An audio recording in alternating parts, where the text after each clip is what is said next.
My name is Bonita and I'm one of the trainers for Medtech.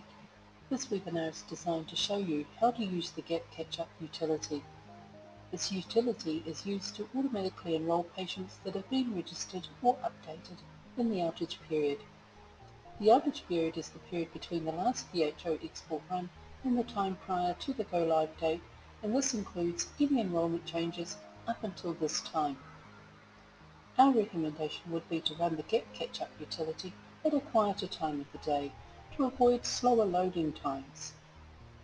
To access this utility, select Setup, Connected Health Information Services and NES Gap Catch-up utility here. Here we have the NES Gap Catch-up search screen. If this last VHO export date isn't already populated here, then you need to set this date, and the time here needs to be 12:01 AM.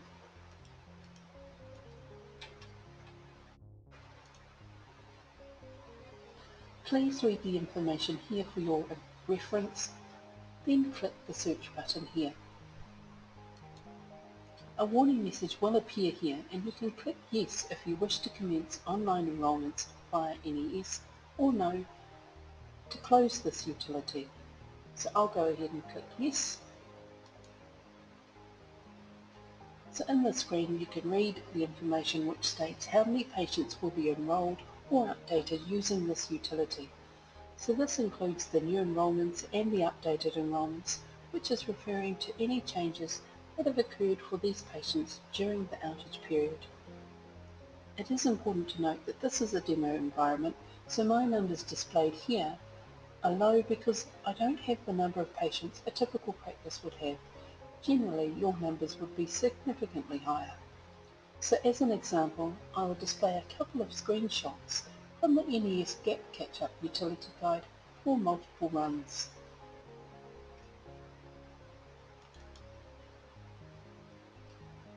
So this will give you a typical scenario of what you might expect to read and see on your screen. So here it says that you may need to run this utility multiple times, and this will depend on the size of the practice and how many weeks since your last quarterly update.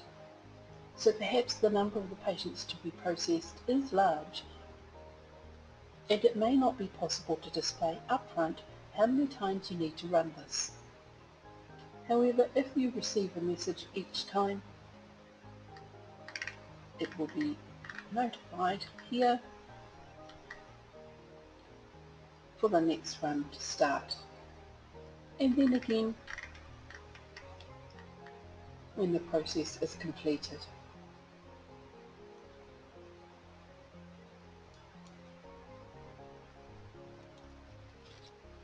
So the two key points here are that for this process you may need to run the utility multiple times, and two, keep an eye on the messages indicating if you are required to run the utility again.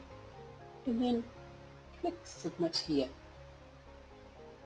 Following each run, you will be presented with the outcomes for that specific run completed, and the headings, which are all self-explanatory, will be requests, and this is the type of enrolment it is, submitted, this is the total number which has been submitted to the NES for that specific run, accepted, rejected, error, patient already enrolled categories here, again presents the outcomes from NES to the submission made.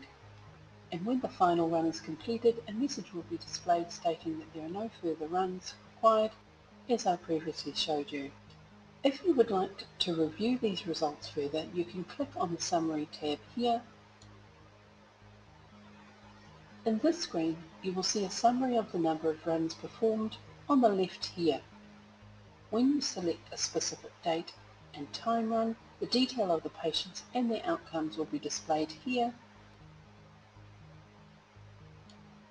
as well as the table below here. So I'll select the last run that we've done.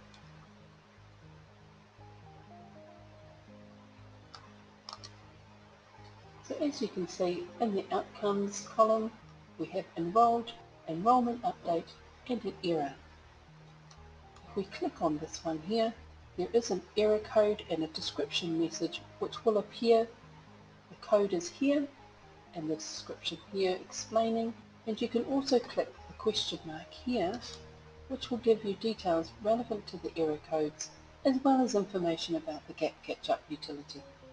So here are the 4 different enrolment outcomes and the information relevant, as well as if I scroll down, the codes, the message text, the common cause, and an action required. And to print the list, you can click here. Just a note, the error messages will be printed in an additional column. And this now concludes the process of how to run the Gap Catch-up utility.